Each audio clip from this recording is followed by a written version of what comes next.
Hebrews chapter 10 and verse 39 through chapter 11 and verse 2. The title of the sermon today is Those Who Do Not Shrink Back. And, I often talk about how amazed I am that I don't select topics or select texts that I just feel like preaching on. I just preach on whatever comes next. And I've been amazed over the years how the text that comes next happens to be very suitable for something that we're going through at the moment. And if you think about the events that have happened this week and you see this title, Those Who Do Not Shrink Back Will Not Be Made Afraid, Will Not Be Silenced or Put Down, that's very appropriate for this week that we are reeling from the assassination of Charlie Kirk, a young, conservative Christian speaker who was just engaging in conversations with college-aged people. And I don't know if you followed him very much, but there are many that are of the opinion that Charlie Kirk is the one that swayed the young vote towards a conservative candidate. They said a record number of college-age men voted conservative. And if you remember the rhetoric, they would go interview college campuses and everybody seemed to be vote on the side of the liberal left party when they were interviewing, when the news would show you interviews from college campuses. But the reality is that young men on college campuses all swung conservative. Anyway, a good man, a great man, and it doesn't seem possible that he could just be erased that quickly. So we're going to bear that in mind, but we'll look at our text and I'll come back and revisit this idea. So let's look at our text, Hebrews chapter 10, starting in verse 39. But we are not of those who shrink back and are destroyed, but of those who have faith and preserve their souls. Now faith is the assurance of things hoped for, the conviction of things not seen. For by it the people of old received their commendation. My first comment on our text is you notice we're picking up with the last verse of chapter 10 and going straight into the first two verses of chapter 11. Something very significant and unique about that is just worthy of being reminded of. In the original manuscripts that the English translations have been translated from, in the original manuscripts, there are no chapters in those original manuscripts. There's no chapters, there's no verses, there are no paragraphs, there are no breaks. In first century Greco-Roman culture, the writers, because of the expense of getting something documented, the expense of getting something written down, the expense of the animal skins, the expense of the papyri, the expense of hiring somebody who knew how to write. It was so expensive that they didn't waste any space. They didn't indent the way we indent. They didn't create paragraph breaks the way we create paragraph breaks. It was just every single piece of that papyrus had words on it. And so while our modern day chapter breaks and verses are very useful and very helpful to us to find things, we find here an example of where somebody put a chapter break and they have separated an idea that should be one idea, one single thought. The thought is we're not those who shrink back, but we are the ones that have faith. Now, faith is this particular kind of a thing. You notice that break being at the end of chapter 39 breaks the sentence. And so it's valuable for us to just understand sometimes chapter breaks have been put into an unfortunate place and it disconnects one single thought. Might make you think that was the end of chapter 10. Now chapter 11 is starting something new. And a lot of times that is the case, but not today. Today the chapter break is in an unfortunate place. So we want to look at, he transitions to this idea that faith is how we preserve our souls. Faith is how we please God. Faith is how we endure to the end. Faith is what those old famous guys in the Old Testament had. And that is why God approved of them. And so that's going to be the topic of the text. I want to just remind us, because it's been a few Sundays since I've been up here, but this idea of this faith comes right after the preacher in chapter 10 exposited 2 Old Testament Bible verses. I want to remind you that one of them was Habakkuk chapter 2. Habakkuk chapter 2 was this idea that in Habakkuk chapter 1, Habakkuk is crying out to God, maybe in much the same way that many righteous conservatives today have cried out to God over the loss of Charlie Kirk. And we're considering our political landscape. God, what's going on? They're demonizing innocent, good, righteous people. They're labeling conservatives with these names that don't fit. Nazi, homophobe. There is this cruelty and this oppression that seems to be happening to conservative, good, righteous people.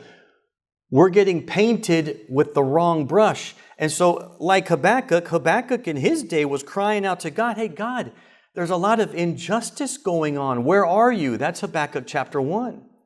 Where are you? Don't you see what's happening, God? Why are you letting this happening? What are you going to do? And in Habakkuk 2, which is what the preacher quoted in chapter 10, in Habakkuk 2, God says, I'm going to show you something. God says, Habakkuk 2 and verse 3, for the vision awaits its appointed time. It hastens to the end. It will not lie. If it seems slow, wait for it. It will surely come. It will not delay. God is basically saying, I've got this under control. I have already determined what the future is going to look like. All you need to do is wait for it. Don't lose faith. Don't get nervous. Don't get discouraged. I am in control of everything. That's what he told Habakkuk, and I can't help but reflect on what we're going through today. God says, hey, don't get discouraged. I'm the one that made Charlie Kirk. And I can give you 1,000 more Charlie Kirks. So don't get discouraged by what your eyes have seen this week, but go back to understand that God is the one that says, I got this. And wait for God. Trust in Him, have faith in Him. Joy and hope comes from who we know God is and how powerful we know God is, and that God can never lie, and that God is doing His own pleasure. He's already got the future worked out. And in the book of Revelation, we find out that God wins. That's all there is to it. No matter what things look like today, in the end, God wins. So Habakkuk heard the words that God said to him. God said, God is kind and gracious and compassionate, and God says, okay, let me show you, Habakkuk. Let me show you what I'm going to do. So God gave Habakkuk some words, and as the result of what Habakkuk heard God say, it completely flipped the Habakkuk that we see in chapter 1 to a completely different person that we see in Habakkuk chapter 4. Let me show you what Habakkuk looks like, in chapter 3 and verse 17. Habakkuk says, though the fig tree should not blossom, nor the fruit be on the vines, if the produce of the olive fails, and the fields will yield no food, if the flocks are cut off from the fold, and there is no cattle, no meat, no herds in the stalls, yet I will rejoice in the Lord, and I will take joy in the God of my salvation. God, the Lord, is my strength. Amen. Oh, I hope that that's powerful to you. And I want to pause for just a moment and say, this is how it works. Righteous people hear God's words, and that's all it takes. God said, so I'm fine. God promised, so I have hope. God told us, therefore I am looking forward to it.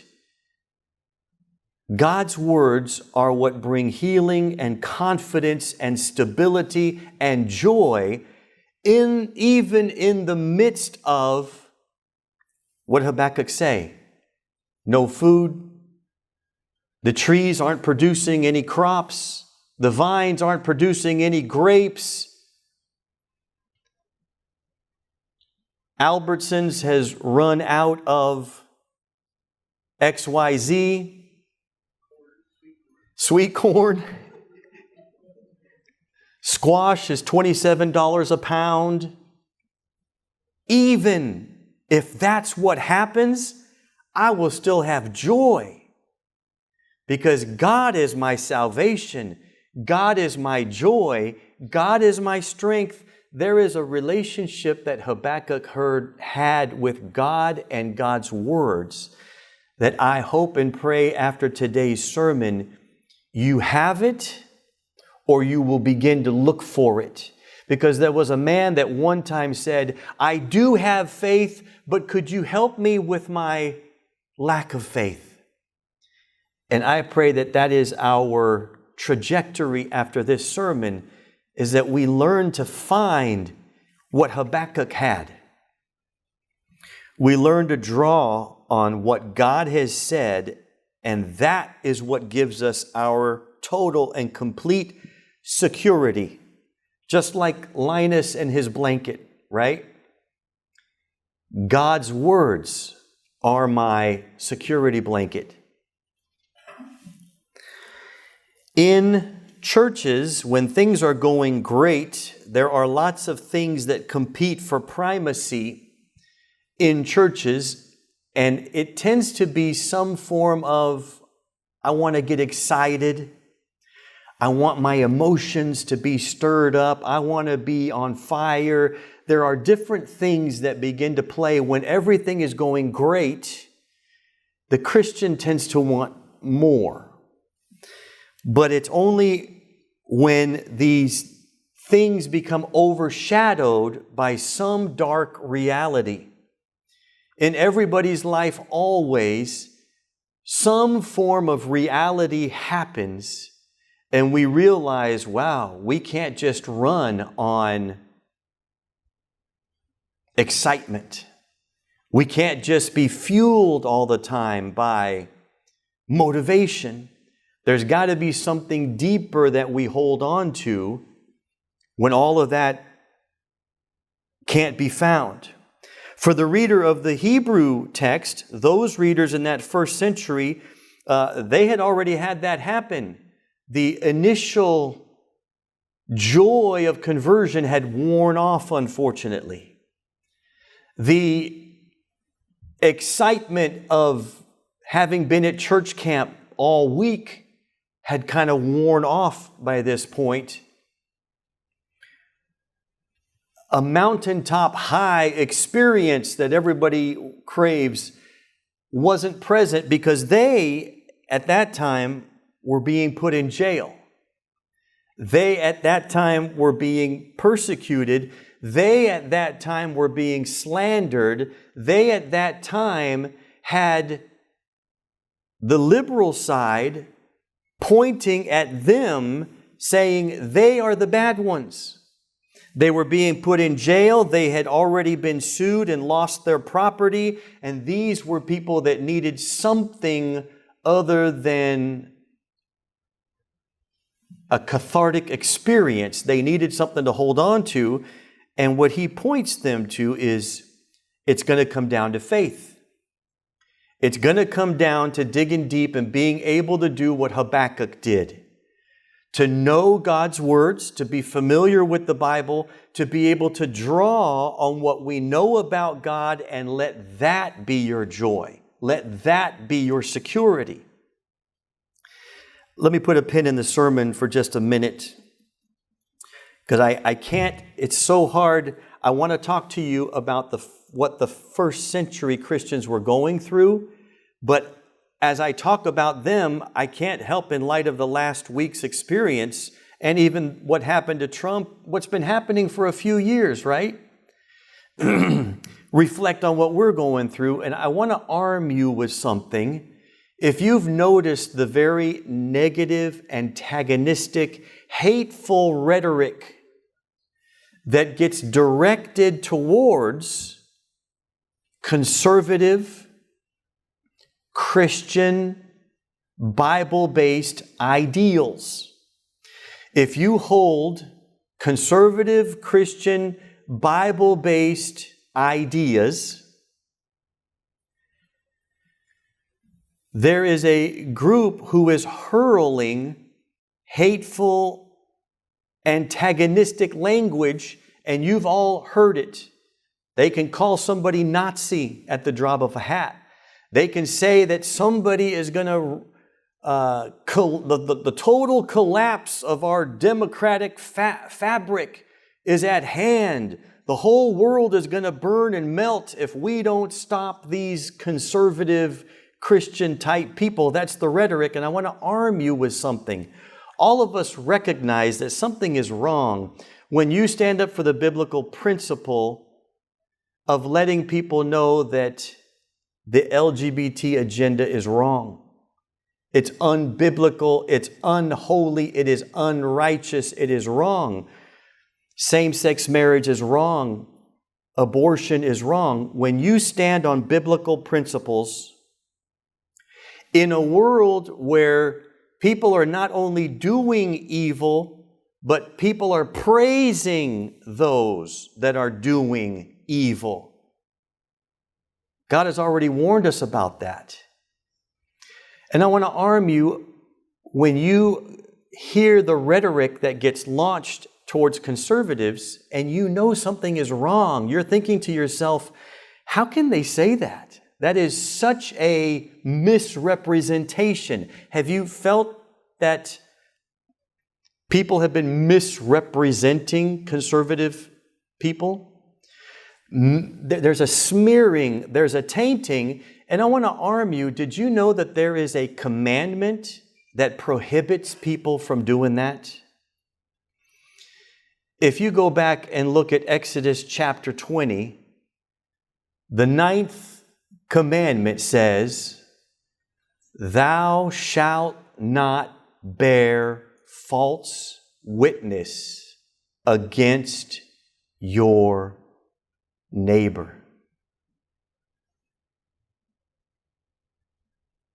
It's important that you arm yourself with that and grasp the concept. The reason you feel terrible when someone is misrepresenting someone else, when someone is falsely accusing or creating accusations against someone else, the environment that we are living in People are breaking the 9th commandment of God. God specifically said, do not say something false about another person.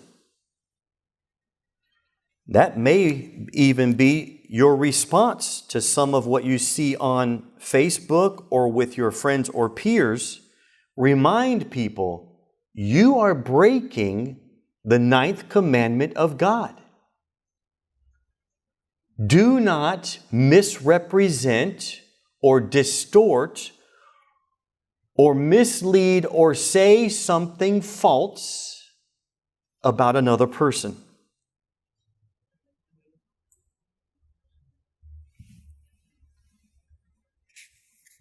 All right, let me come back to the sermon. Let's go back and let's look at verse 1 in our text today. He said, we are those who endure to the end because of our faith, chapter 10 and verse 39. And then he goes into an explanation, verse 1, chapter 11. Now faith is, and the chosen English word here is assurance, hypostasis. Faith is the assurance, quote unquote, of things that are hoped for. 3 words I want to deal with in that text: faith, assurance, and hope.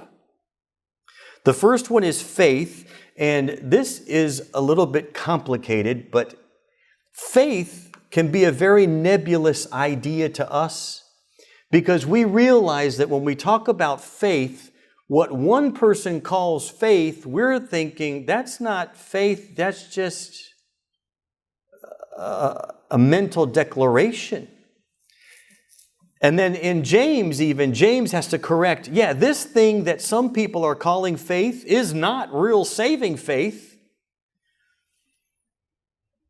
But this other kind of faith where you're obedient, this other faith where you are faithful, this other faith where you have a true allegiance and Jesus is truly Lord of your life. He says that's the kind of faith we're talking about.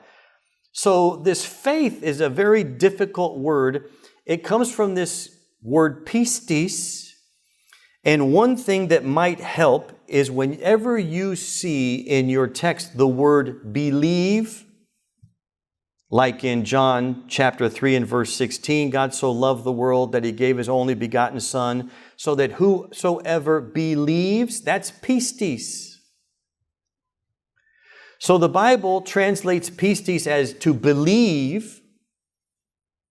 And even in John 3, by the time you get to John 3:36, he has to qualify, here's what I mean about believe. You have to believe, but it's the kind of belief that results in obedience. John 3:36. So in the Bible, and but just to keep it simple, pistis in the Bible gets translated to believe. It gets translated to trust. It gets translated as faith. So whenever you see believe in John 3:16 or faith here in Hebrews 11:1, a good exercise for you is to use all of the words. Whoever believes, whoever has faith, whoever is faithful, whoever trusts, whoever has a faithfulness. So to believe, to trust, to have faith, I would create all of those words as synonyms for yourself to wrap your mind around what is this word faith? And it might help put us in the right direction. Well, faith is the same as trust. Faith is the same as believing, but we understand in the Bible that there is a faith and a believing that's not effective, it's not potent, but there is another kind of faith and believing that is obedience, that is transformative, that is real. It can be very confusing and daunting, so that's what I want to offer you first. What he's talking about here, what is he talking about, this faith? And you could use multiple words to try to ingrain that in yourself. So this idea of pistis, let me show you an example of some people in the Old Testament that did not have pistis. They did not have faith or belief. But the Septuagint uses this word pistis. Let me take you to Numbers chapter 14 and verse 10. We talked about it in Bible class this morning. It came up. God told Israel, I want you to go into the land of Canaan, and I want you to take the land for yourself. Don't be afraid of war, because I'm going to be the one that battles the people. Your victory is assured. Don't be afraid to do it. But anybody that knows the story of the spies that went into Canaan, 10 said no, 2 said go. Out of 12 leaders of 12 tribes, only 2 people had faith. Only 2 people believed God. 10 people, the majority, couldn't bring themselves to accept God said we're going to win, so there's no problem. 10 people couldn't bring themselves to believe God. Let's read the text. God gets upset about this. Numbers chapter 14, verse 10. And then all the congregation said to stone them with stones. They're talking about Joshua and Caleb. Let's shut these guys up, because we don't have the faith that they have. So let's shut these guys up. Let's stone them. Isn't that exactly what we saw happen this week? We don't have the faith that Charlie Kirk has. We don't believe that God is doing the things that Charlie Kirk believes God is doing. So we need to shut him up. It's exactly the same here. Sorry, I broke away from the text. So let me go back. Verse 10. Then all the congregation said to stone them with stones, but the glory of the Lord appeared at the tent of meeting to all the people of Israel. And the Lord said to Moses, how long will this people despise me? How long will they not, pistis, will they not believe me in spite of all the signs that I have done amongst them? God scratches his head. I brought you out of Egypt. I defeated the Egyptian army, the soldiers for you. I killed the Pharaoh's son for you. I protected you from all 10 plagues. I parted the Red Sea for you. I made it close over the Egyptians for you. Why won't you believe in me? There is do we call that a conundrum? I don't think that's the right word, a conundrum. How can you still not believe in God? And don't we scratch our heads today? How can you not believe? That's what we're talking about today. That's what faith is. 2 people had it, 10 people said no way. And the principle here is ultimately those who do not believe in God are destroyed. That's why at the end of chapter 10 and verse 39, he says, we are not those who get destroyed. Right? Look back at your text, the last verse of chapter 10. We are not the ones that get destroyed. Why? Because we have faith. We're like Caleb and Joshua. When God says something, we believe Him. That's our salvation. That's our joy. That's our hope. And that's why we have something that most of the world doesn't have.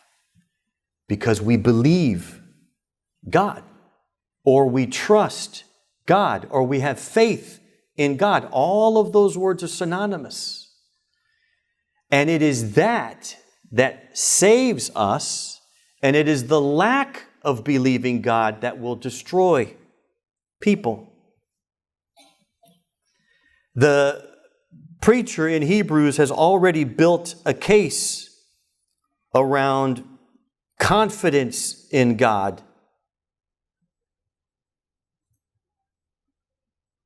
And he says, he already told us back in Hebrews chapter 6 and verse 18, he said there's a few things that are impossible. One of the things that's impossible is it is impossible for God to lie. We who have fled for refuge might have strong encouragement. I would put a square around strong encouragement to hold fast to the hope that is set before us. Hope is an important word. I'm going to look at that in just a moment, but I want to go on to give you a second example of people that could not bring themselves to believe God. This example comes from our Wednesday night Bible class on Isaiah. And if you remember in Isaiah chapter 6, God says, Isaiah, I want you to go give a message that's going to make people close their eyes and close their ears. They're not going to want to hear this message. You think, wow, that sounds brutal. What was the message? Well, you find out in chapter 7 what the message was. Judah was experiencing fear because Syria had allied with the Jews in the north, we call Israel. Syria and Ephraim, or the Jews in the north called Ephraim or Israel, Syria and Ephraim had allied together and they were going to come fight against Judah. Wicked King Ahaz is given the message. The message is, don't worry about it. Nothing to fear. I'm going to give you victory. Just like we read for Joshua and Caleb. I'm going to give you the victory. Don't worry about it. Ahaz didn't believe God. Here's what he told him. Isaiah chapter 7, verse 7. Thus saith the Lord God, it shall not stand, it shall not come to pass. They are not going to beat you. Jump down to verse 10. Again, the Lord said to Ahaz, ask a sign of the Lord your God. Let it be deep as Sheol or high as heaven. But Ahaz said, not interested, God. Not interested. I'm not even going to give you a chance to prove yourself. That's the kind of person Ahaz was. The message that blinded him and made him shut his ears is God's message that I am going to protect you. Just trust me. And Ahaz said, not interested. And then God said, but let me prove it to you, Ahaz. Ask me for something and I'll prove it to you. And Ahaz said, not interested. Ahaz, and I wish I could explain to you better what it is. Why is it that some people can believe God and be fully convinced and live a transcendent reality because of what we believe, and yet the majority of people said, oh, even if you show me a miracle, even if you show me proof, even if you show me in the Bible, I don't want God, I'm not interested in God, I don't believe that stuff. And the Bible clearly says those are the people that go to destruction. But those of you who in your heart read the Bible and go, I believe God, I trust God, I have faith in God, my encouragement and my hope comes from God. He says, you're the ones that preserve your souls.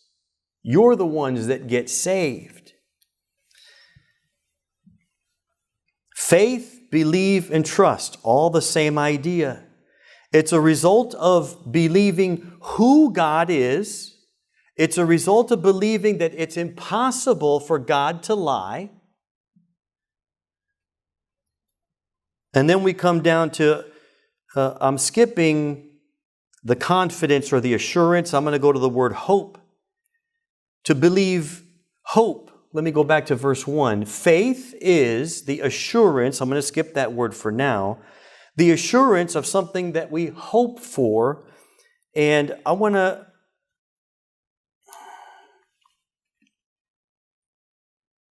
hope. Put a square around hope because we need to qualify what that means. There is a thing that went around years ago called The Secret. It was a DVD, I think, that Oprah put out, The Secret. It's kind of like if you believe something, you can make it a reality. And that's a false take of what the Bible talks about hope. Hope is not that I get to hope for a BB gun for Christmas. And if I have hope, then it will become reality. That's not what he's talking about here. The hope is the hope in what God has promised. The hope is not things that I crave and desire and want. The hope is that God said to Israel, I'm taking you to the promised land. Therefore, you start hoping in the promised land. When God says, I'm going to give you victory in this battle, the hope then becomes we are going to have victory in the battle.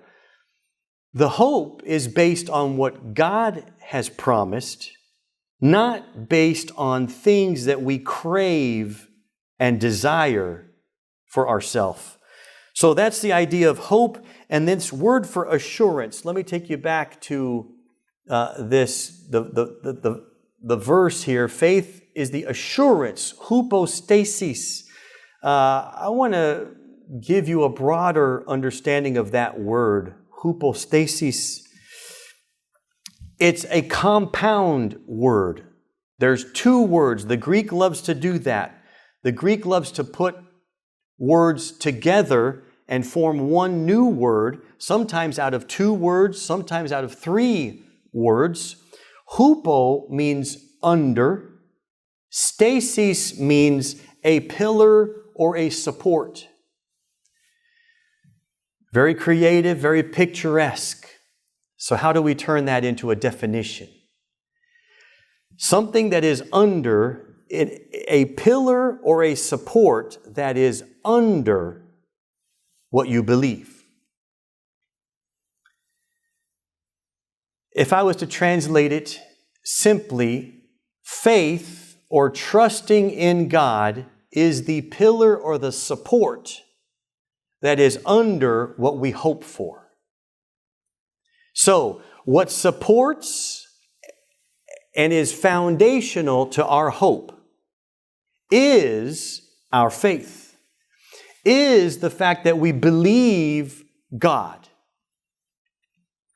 That which props up what we hope for,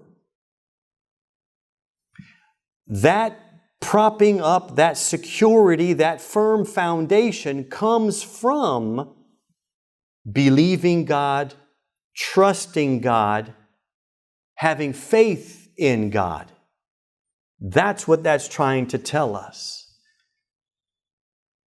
Believing that God does not lie, believing that God keeps His promises is what supports a transcendent reality that the rest of the world can't understand how you could do that. How can you think that? How can you believe that? Oh, it's because of God. Not because of my wishful thinking, not because of I'm ignoring reality and just crossing my fingers. No, my hope is propped up because of who God is. And I trust God and I believe God and I know God well enough that everything He says always comes to pass. God alone is God. There is no other God besides God. God alone is our Savior. So there's nothing else that I'm going to put my hope in except for the transcendent, unseen realities that He has promised me by sending words out of heaven and putting them on the pages of this book so that I can know God and know where to put my hope. Hypostasis. It is the pillar of support that holds up our hope. What is that? Who God is. And he goes on to say, and it's the conviction of things that are not yet seen. Things that are not yet seen. You'll notice that the conservative world, although we grieve Charlie, do you know what people are already saying? They can already see the unseen. They can already imagine a future that nobody else understands. He's dead. He's gone. We got rid of him. And what we know is when a seed falls to the ground and dies, that's when it begins to bear fruit. God raised up a Charlie Kirk, but from his absence, God is going to raise up thousands more Charlie Kirks. Do you get a tingle in your body when you recognize that is what we believe? That's our reality. Where does that come from? Because of who God is. Not because I'm crossing my fingers, not because I'm wishful thinking, not because I'm weak and I'm just hoping. No, it comes because we know who God is. And we know that there was one time where the most righteous man on earth was put to death. Did that stop the movement? No, that's precisely what created the movement. So we are able to believe things that you can't see. A few quotes. Faith is being sure that what is hoped for will in fact take place. That however discouraging present appearances may be, there is a solid reality underlying them. The reality of God's utterly reliable promises. Faith, in other words, relies on what God has said and acts on the basis of this firm hope, even when circumstances are against it. Another quote, looking forward and looking up. These twin dimensions enable people of faith to overcome the discouragements and obstacles of the seen world. And its often hostile circumstances, and to press on as the people of God to inherit all that He has prepared for them. There is an opposite of what we've been calling faith that is what the rest of the world believes, and it's called materialism. A materialistic worldview. And it doesn't mean materialistic as they want to buy stuff, that kind of materialism. Materialism is a worldview that says, I don't believe in anything transcendent. I don't believe in anything supernatural. All I believe in is what I can see and hear and feel and touch. And that's the world today. The world today has a materialist worldview. To a lot of people, the assassination of Charlie Kirk is what they can see and hear and feel and touch. And there's a lot of people that think, cool, we won. Cool, we did it. We got rid of the good guy. A materialist worldview. He's gone. He's physically not here. Great, we won.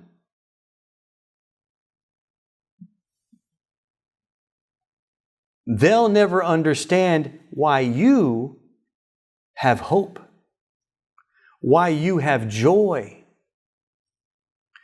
why you are invincible, why you don't get discouraged.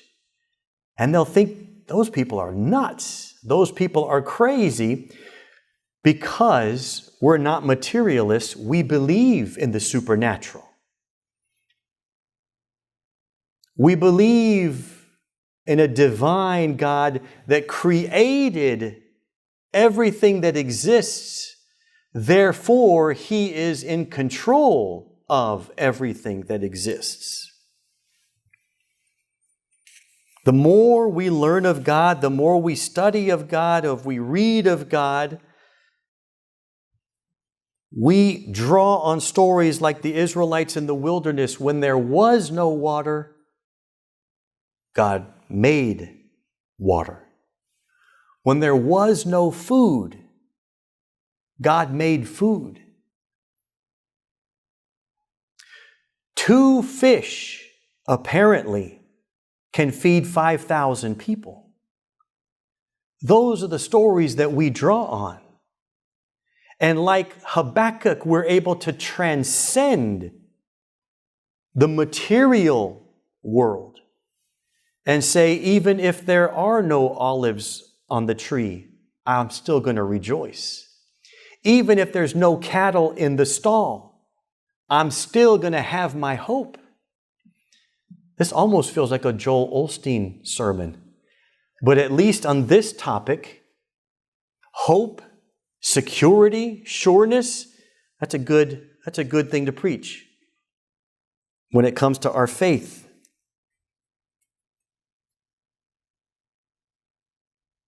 So sometimes even the craziest preachers can be right about something.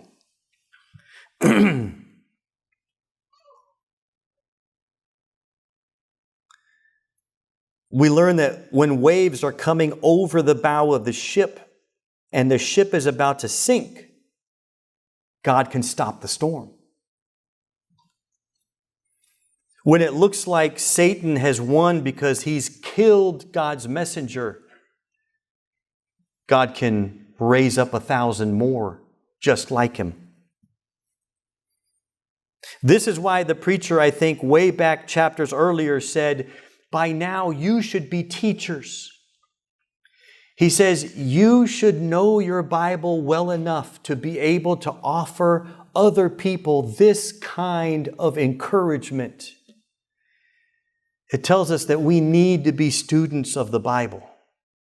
We need to be paying attention, not just enjoying listening, but to wrestle, to bring pencil and paper and to write these things down so that you can give this same message to somebody in your life that needs this message. You know, a start is we live in a privileged, lucky age. This sermon is recorded and it's on YouTube. That means you could go study it and listen to it again and take notes and be able to deliver this to someone who needs it.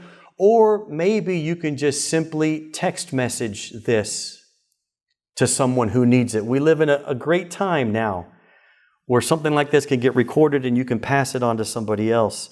I want to go back and give you another example of what happens when somebody doesn't believe God, can't believe God, doesn't have trust or faith. Take you back he already told them, be careful. So this is a concern in the church.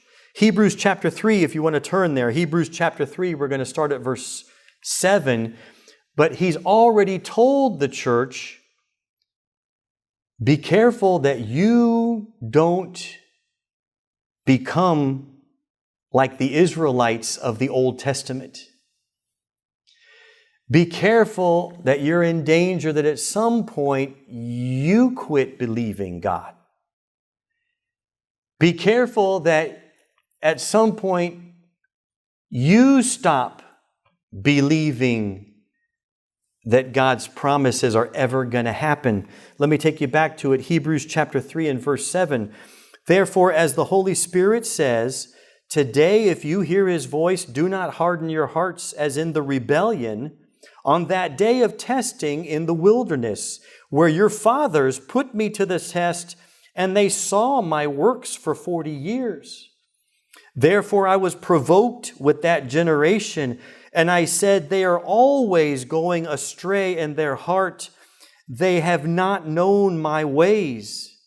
And so I swore in my wrath, they shall not enter my rest. That was the 10 tribes that didn't get to go, that was the 10 leaders and the generation of Israelites that wandered around aimlessly for 40 years until they all died. Because God says, I'm not letting you into my promised land because you didn't believe, you didn't trust, you didn't have faith. You don't get the salvation. Verse 10, He warns, take care, brothers, lest there be in any of you an evil and unbelieving. That's pistis with an A in front of it. You guys know what the A in front of a word does? It negates the word. So pistis is this great word to trust, to believe, to have faith. And he says, make sure that you don't put an A in front of that by not trusting, not believing, not having faith. Christianity can't always be a euphoric mountaintop experience. We like those. It's nice to usher those in whenever we can for encouragement, for a little shot in the arm, for a little boost. We're not against those. But really, at some point in our Christian life, like this week, the rubber really meets the road when we have to choose, am I going to believe God? Am I going to trust in God? Or am I going to let this present circumstance rattle me? And he says the reason this is important is verse 2, because by it, which is by faith, the people of old received their commendation. Commendation is well done, my good and faithful servant. Well done. Enter in. This is how people got God's approval. God saying, well done. How did they do it? By trusting in whatever it was God said. That's what's called faith. That's what's called belief. That's what's called trust. That's what's called faithfulness. Our hope of the unseen is propped up by faith. Faith is knowing who God is, trusting and believing whatever it is He said. And we know that that's so many examples in the Old Testament where people didn't believe and didn't trust what God said. And like the scripture says, without faith, if you don't trust and believe God, it's going to be impossible to live a transcendent life. It's going to be impossible to please Him. And next, what he's going to get into in chapter 11 is look at all these people. And chapter 11 is famous. I gave an example a few weeks ago. in the stadiums, in the basketball stadiums. As you look up in the rafters, there are jerseys that hang in the rafters with old people's previous players' names on those rafters. And the idea is, look at those jerseys, because those are the people that had the stuff. Those are the people that, like the cream rises to the crop. And in the rest of chapter 11, he's going to give us names of people who were the cream of the crop. And they were able to be that because they believed God, they trusted God, they had faith in God. We're going to put a pin in the sermon right there, and we'll look at some of those names next week.